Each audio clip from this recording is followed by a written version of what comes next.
پیارے بچوں، طلباء و طالبات، السلام علیکم۔ بچوں، اس سے پہلے ہم ہندی کی نظم ماں کو ترنم سے پڑھا۔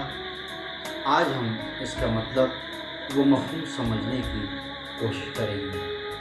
اس کویتا کے کوی شرد یادو نے ماں کے تعلق سے اس کویتا کے دوارا کہا گیا ہے کہ اس فطرت و قدرت کی خوشنما صورت ماں ہے۔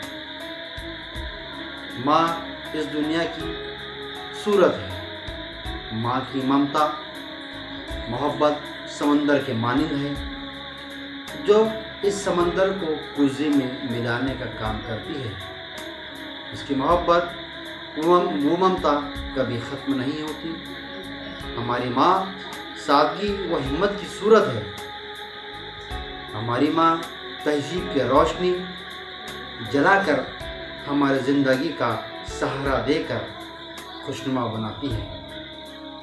اس طرح ہماری ماں انوکھی اور نرالی ہے کہ وہیں اس دنیا کی انمول چیز ہے۔ ہماری ماں اس کائنات کی اور دنیا کی خوبصورت شے ہے۔